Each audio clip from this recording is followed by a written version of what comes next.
Welcome back everyone. Welcome to civil services study. Practice set number 508 पर आ जाइए। UP PCS के लिए हैं और प्रैक्टिस करेंगे इसमें हम कुछ इम्पोर्टेंट करंट अफेयर्स के प्रश्नों पर। इस तरह के प्रश्नों की संभावना सबसे ज़्यादा रहती है यूपी पीसीएस जैसी परीक्षाओं में पूछे जाने की। तो चलिए स्टार्ट करते हैं। ठीक है, अपना भी काउंट करिएगा कि किसके कितने सही हुए। तो प्रश्न क्रमांक संख्या 1 है, भारत का सबसे बड़ा तैरता हुआ सौर ऊर्जा संयंत्र निम्नलिखित में से किस राज्य में स्थापित किया जाएगा। देखिए, दो बातें याद रखना। यह है भारत का सबसे बड़ा सौर ऊर्जा संयंत्र, वो भी तैरता हुआ, फ्लोटिंग। ठीक है, और इसकी क्षमता है 100 मेगावाट। और जो दुनिया का सबसे बड़ा सौर ऊर्जा संयंत्र है वो भी भारत में स्थापित किया जाएगा। ठीक है, वो स्थापित किया जाएगा 600 मेगावाट वाला। कहाँ पर? मध्य प्रदेश में। और यहाँ से उत्तर क्या है? यहाँ से उत्तर है तेलंगाना। तेलंगाना के रामगुंडम में। ठीक है, 100 मेगावाट की क्षमता वाला भारत का सबसे बड़ा, ये भारत का सबसे बड़ा है लेकिन तैरता हुआ है, फ्लोटिंग है। ठीक है, 100 मेगावाट क्षमता। वो 600 मेगावाट न केवल भारत का ही सबसे बड़ा बल्कि दुनिया का सबसे बड़ा। कहाँ पर? मध्य प्रदेश में। ठीक है, ये तैरता हुआ, वो तैरता वैरता नहीं है। यहाँ उत्तर ये है। तो तेलंगाना के रामगुंडम में 100 मेगावाट की क्षमता वाला भारत का सबसे बड़ा तैरता हुआ सौर ऊर्जा संयंत्र यानी India's biggest floating solar power plant स्थापित किया जाएगा। इसकी देखिए मई 2021 में शुरू होने की उम्मीद थी, मतलब जो अभी निकल गया पिछला माह, लेकिन कोविड-19 महामारी के कारण विलंब में है ये। ठीक है, रामगुंडम थर्मल पावर प्लांट जलाशय में स्थापित किया जा रहा है और यह परियोजना जो है, यह सौर ऊर्जा परियोजना राष्ट्रीय थर्मल पावर कॉरपोरेशन यानी एनटीपीसी द्वारा कमीशन की जाएगी। और लगभग 4,300 करोड़ रुपए की लागत वाली इस परियोजना में 4.5 लाख फोटोवोल्टिक पैनल होंगे, यानी 4.5 लाख फोटोवोल्टिक पैनल होंगे इसमें। अब देखिए, 600 मेगावाट की क्षमता वाला दुनिया का सबसे बड़ा सौर ऊर्जा संयंत्र, world largest solar power plant, Madhya Pradesh में नर्मदा नदी पर ओंकारेश्वर बांध पर स्थापित किया जा रहा है। ठीक है, 3,000 करोड़ रुपए की लागत वाली इस परियोजना के 2022 से लेकर 23 तक बिजली उत्पादन शुरू करने की उम्मीद है। तो क्लियर हो गया होगा। बना कोई नहीं है दोनों में से अभी तक, याद रखिएगा। क्वेश्चन नंबर 2 पर आ जाइए। जुरोंग हाल ही में समाचारों में रहा क्या है?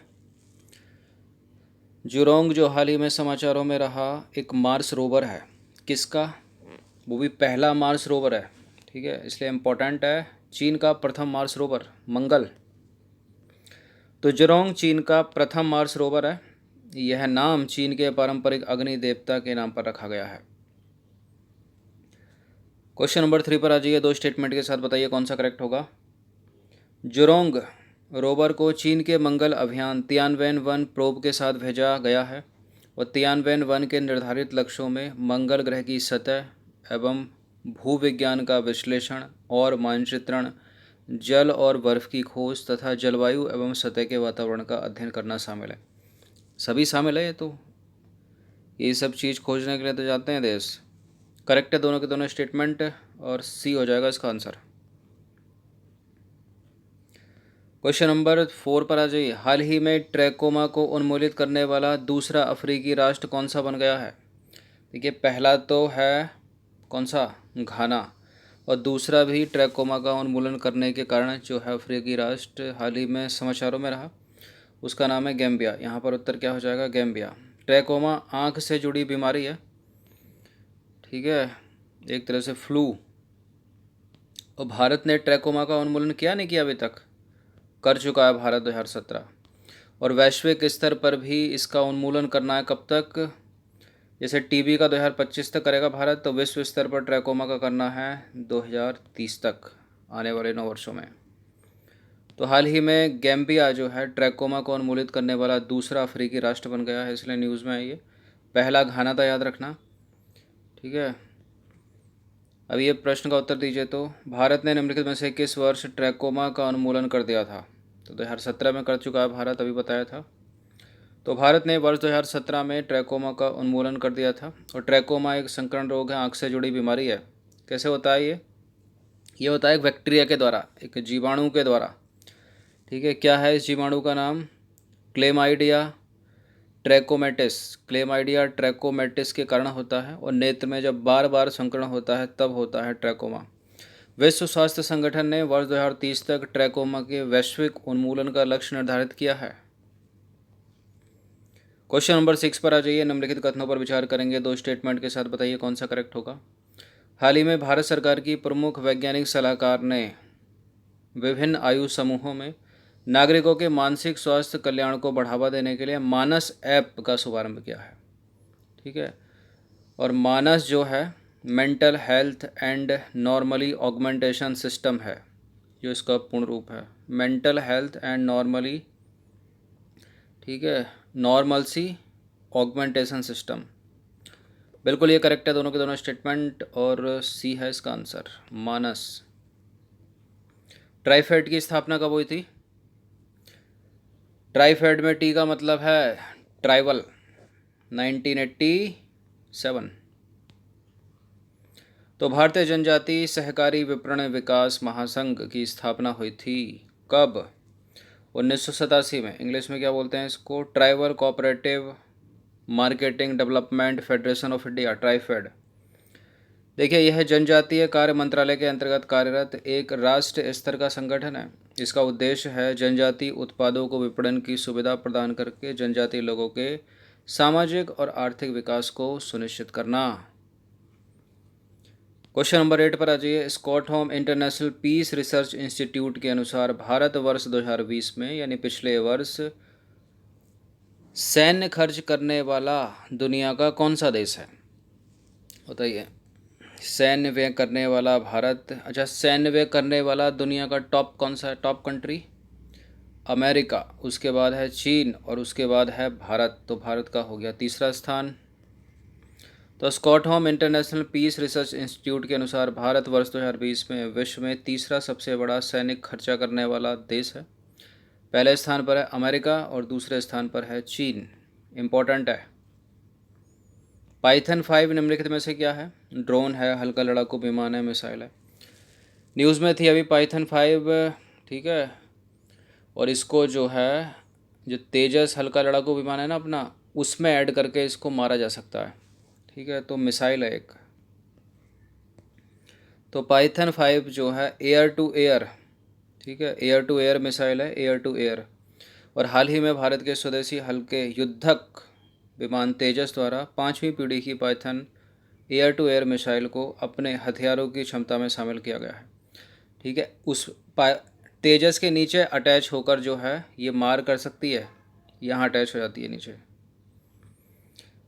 पाइथन से रिलेटेड एक और प्रश्न है। पाइथन 5 तेजस विमान पर्सन संस्थापित होने वाली इजरायली मूल की पहली मिसाइल है।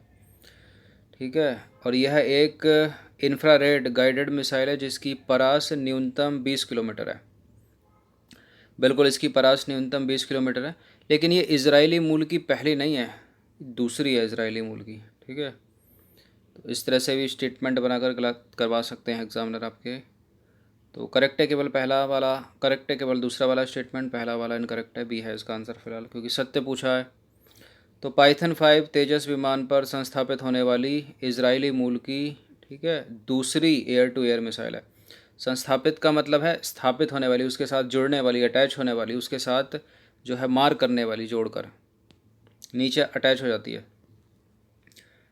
क्वेश्चन नंबर 11 पर आ जाइए। ऑपरेशन तैमान का संबंध निम्नलिखित में से किस देश से है? ये इस तरह के प्रश्न पूछ लिए जाते हैं एग्ज़ाम में। ऑपरेशन तैमान इंडोनेशिया से संबंध है इसका। हुआ क्या था?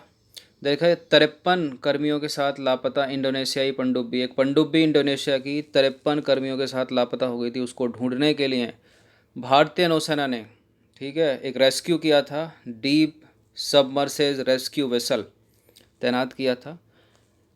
तो इसलिए न्यूज़ में है, ये याद रखना। क्वेश्चन नंबर 12 पर आ जाइए। हाल ही में जारी न्यूनतम समर्थन मूल्य में धान का न्यूनतम समर्थन मूल्य कितना रखा गया है? ये प्रश्न इंपॉर्टेंट है, साल दर साल छोड़कर पूछ लेता है यूपी पीसीएस में। कितना? 1940 रुपये कुंटल या 1970 रुपये कुंटल? देखिए एग्जैक्ट अमाउंट में कभी आंसर नहीं होता है, बहुत रेयर केस में कुछ 5% हुआ तो हुआ, वरना 95% कटता है हमेशा उत्तर। क्या है फिर इसका उत्तर? 1940 रुपये प्रति कुंटल। तो हाल ही में खरीफ फसल के लिए जारी न्यूनतम समर्थन मूल्य में धान का न्यूनतम समर्थन मूल्य कितना है? 1940 रुपये प्रति कुंटल, जो पिछली बार से 72 रुपये अधिक है, ये भी याद रखिएगा। क्वेश्चन नंबर 13 पर आ जाइए। वर्ल्ड प्रेस फ्रीडम इंडेक्स 2021 में भारत को कौन सा स्थान प्राप्त है? दिख ही गया होगा आपको, ये पता भी होगा कौन सा, 142वां स्थान। तो देखिए, गैर लाभकारी संगठन रिपोर्टर्स विदाउट बॉर्डर्स द्वारा प्रकाशित वर्ल्ड प्रेस फ्रीडम इंडेक्स 2021 में भारत को 142वां स्थान प्राप्त हुआ है। ठीक है, इम्पोर्टेंट है ये संस्था का नाम, रिपोर्टर्स विदाउट बॉर्डर, जो इसको प्रकाशित करती है, और ये गैर लाभकारी संगठन है, ये भी याद रखना। देखिए इस सूची में जो भारत है, ब्राज़ील, मैक्सिको और रूस के साथ निम्न स्तरीय वर्गीकरण सूची में जो है सूचीबद्ध किया गया है। क्वेश्चन नंबर 14 पर आ जाइए। भारत को संयुक्त राष्ट्र की आर्थिक और सामाजिक परिषद ने 3 प्रमुख निकायों हेतु चयन किया है। आपको बताना है कि निम्नलिखित में से वो कौन सा निकाय है जो इसमें शामिल नहीं है।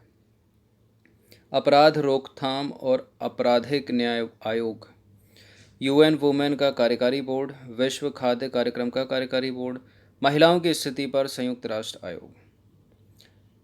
तो अपराध रोकथाम और आपराधिक न्याय आयोग है, यूएन वीमेन का कार्यकारी बोर्ड है, विश्व खाद्य कार्यक्रम का कार्यकारी बोर्ड है। नहीं है तो महिलाओं की स्थिति पर संयुक्त राष्ट्र आयोग, डी नहीं है। तो हाल ही में भारत को संयुक्त राष्ट्र की आर्थिक और सामाजिक परिषद ने 3 प्रमुख निकायों हेतु चुना है, और भारत का कार्यकाल इन निकायों में 3 वर्ष का होगा, जो शुरू होगा 1 जनवरी 2022 से, अगले वर्ष से 6-7 महीने। क्वेश्चन नंबर 15 पर आज अंतिम प्रश्न है ये। निम्नलिखित कथनों पर विचार करना है, 2 स्टेटमेंट है यहाँ पर, बताना कि इनमें से कौन सा करेक्ट होगा। पहला स्टेटमेंट है, संयुक्त राष्ट्र की आर्थिक और सामाजिक परिषद सतत विकास के 3 आयामों आर्थिक, सामाजिक और पर्यावरण को आगे बढ़ाने के लिए संयुक्त राष्ट्र का प्रमुख अंग है। दूसरा स्टेटमेंट है, संयुक्त राष्ट्र की आर्थिक और सामाजिक परिषद की स्थापना 1945 में संयुक्त राष्ट्र चार्टर के माध्यम से संयुक्त राष्ट्र के 6 मुख्य अंगों में से एक के रूप में की गई थी। देखिए बिल्कुल करेक्ट हैं दोनों के दोनों स्टेटमेंट, सी होगा इसका आंसर। ठीक है, करेक्ट ही पूछा है ना, तो सी होगा। तो दोनों के दोनों करेक्ट हो गए। तो संयुक्त राष्ट्र की आर्थिक और सामाजिक परिषद यानी United Nations economic and social council की स्थापना हुई थी वर्ष 1945 में संयुक्त राष्ट्र चार्टर के माध्यम से संयुक्त राष्ट्र के 6 मुख्य अंगों में से एक के रूप में की गई थी। तो 15 प्रश्न थे, इम्पोर्टेंट, बहुत इम्पोर्टेंट है सारे के सारे प्रश्न, इनकी प्रैक्टिस एक दो बार कर लीजिएगा। ठीक है, डिस्क्रिप्शन बॉक्स में लिंक है, प्लेलिस्ट इसकी बना रखी है। टेलीग्राम चैनल से जुड़ जाइएगा सिविल सर्विस स्टडी के। धन्यवाद। हर दिन प्रैक्टिस करते रहें, किसी भी टेस्ट को इग्नोर ना करें।